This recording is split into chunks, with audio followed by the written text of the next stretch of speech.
مجھے بےحد خوشی ہو رہی ہے کہ 33 سال بعد میں نہ ہی پاکستان میں واپس آیا ہوں، خصوصاً لاہور میں، اور وہ بھی قرآن اکیڈمی میں پھر سے 33 سال بعد میں نے قدم رکھا ہوں۔ ماشاء اللہ مجھے کافی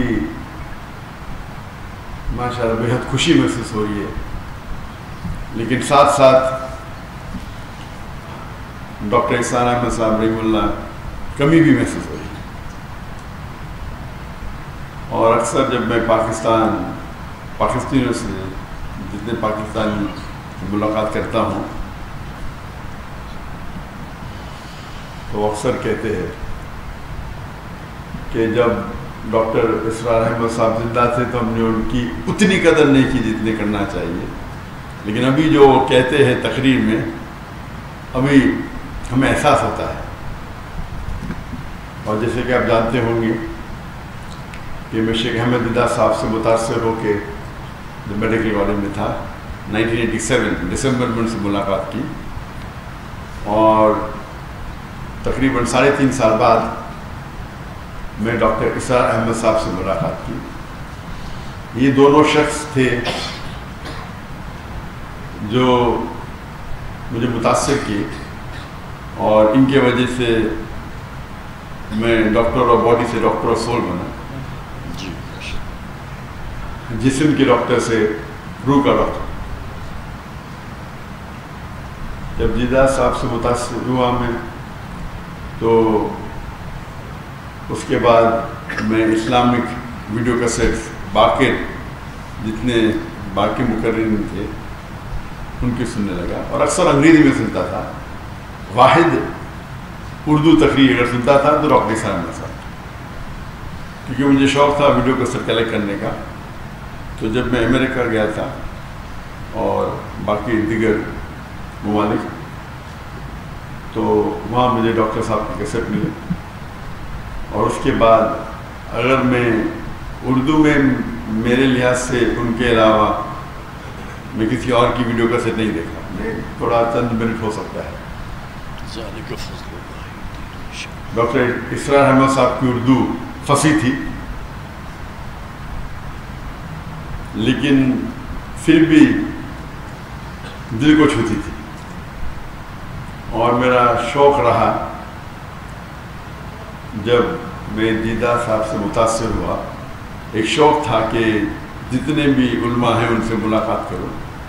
تو شوق نے مجھے 1951 میں پاکستان لے گیا، اور 1991 میں قرآن اکیڈمی میں آیا اور ڈاکٹر احسان احمد صاحب سے ملا،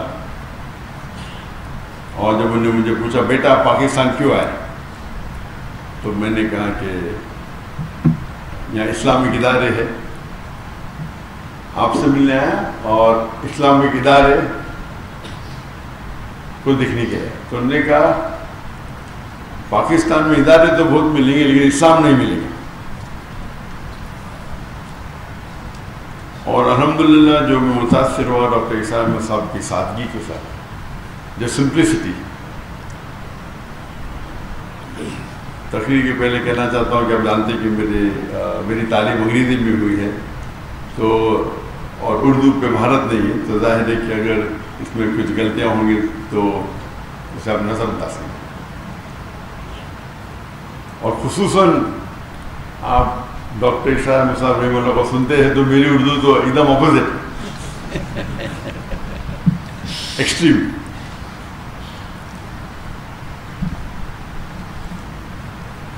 تو جب یہاں ان سے ملاقات کی، گفتگو تو کئی ہوئی، لیکن سب سے جو اہم مدعا تھا، انہوں نے پوچھا کہ، اور میں MBBS سے فارغ ہوا تھا اور میں انٹرنشپ کر رہا تھا۔ انٹرنشپ کرنا ضروری 1 سال کے لیے، 4.5 سال کی پڑھائی ہوتی ہے، 1 سال کا انٹرنشپ تھا۔ اس ٹائم میں پاکستان چند ہفتوں کے لیے آیا تھا، تو انہوں نے کہا آپ کیا کرنا چاہتے ہیں؟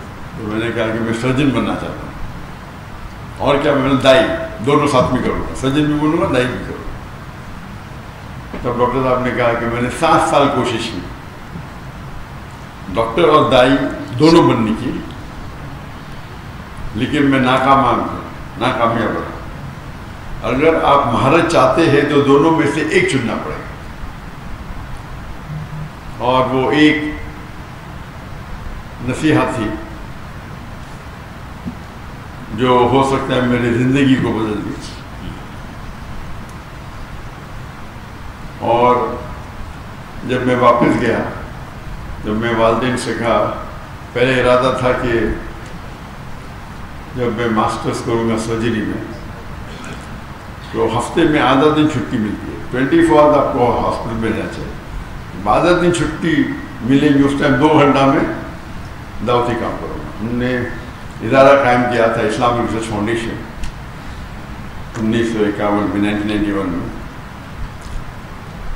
تو جو میرا تصور تھا کہ ہفتے میں 2 گھنٹہ دوں گا ادارے کے لیے، باقی ٹائم میڈیکل کے لیے. والدین نے کہا نو پرابلم. پھر میں نے کہا کہ میں روز 2 گھنٹہ دینا چاہتا ہوں. پھر میرا ارادہ بدل گیا کہ میں ابھی سرجری نہیں کروں گا. سرجری میں 24 گھنٹہ رہنے پڑتا ہے. اگر میں ریڈیولوجی کروں تو 24 گھنٹہ رہنے کی ضرورت نہیں. تو میرا ذہن تبدیل ہو گیا، ریڈیولوجی کروں گا، اس کے اندر 24 گھنٹہ ہاسپٹل میں رہنے کی ضرورت ہے.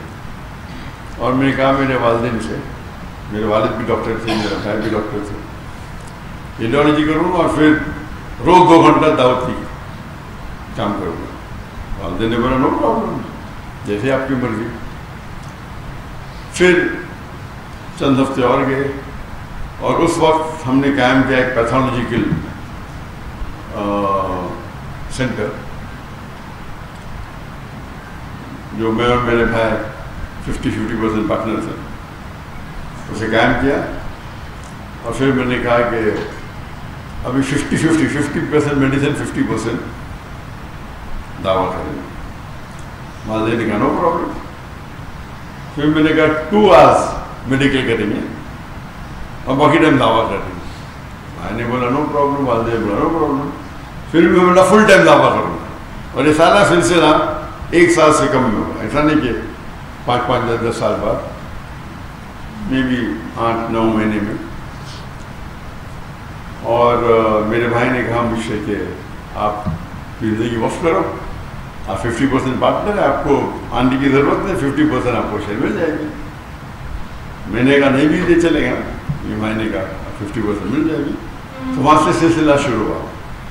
بات واپس سے آتے ڈاکٹر عیسیٰ احمد صاحب رحم اللہ، جو ان کی ایڈوائس تھی کہ اگر دائی کو سکسیسفل ہونا ہے تو اپنی ضرورت جو آپ کی ضرورت کی چیزیں ہیں اسے کم کرو، اپنی ریکوائرمنٹس کو کم کرو تاکہ کوئی بھی آپ کو اس پہ محتاج نہ رہنے پڑے. اگر آپ کی ضرورت زیادہ ہے تو پھر آپ کو شاید زیادہ پیسہ لگے گا، 10 لاکھ مہینے کا لگے گا، 20 لاکھ لگے گا. پھر 10 لاکھ نہیں ملیں گے تو آپ دوسری بات کریں گے. اگر آپ کو حق کی بات کرنا ہے اور اپنی زندگی وقف کرنا ہے تو اپنی ضرورت کو کم کرو یا ریکوائرمنٹس کو کم کرو. اور یہ جو نصیحت انہوں نے مجھے دی، اس کو میں نے دل میں سنبھال کے رکھا. اور آج بھی میں کہتا ہوں، جب میں نے دعوتی کام شروع کیا تو فیملی کا فل سپورٹ تھا، تو کام کرنے کی ضرورت ہی نہیں تھی. لیکن پھر بھی مجھے کئی شوق ہے، تو تقریباً میں دن میں ایوریج 14 سے 15 گھنٹہ دعوتی کام کرتا تھا. یہ میں بات کر رہا ہوں مینج کی بات. جب شادی کے پہلے میں تقریباً 9-10 گھنٹے دیتا تھا دعوتی کام میں. تو لوگوں نے کہا کہ شادی کرو گے تو ٹائم کم ہو جائے گا. تو اسکول میں سیکھا تھا وین ڈائیگرام. وین ڈائیگرام مطلب ایسی چیز کرو جو 2 چیز ایک ساتھ میں ہو.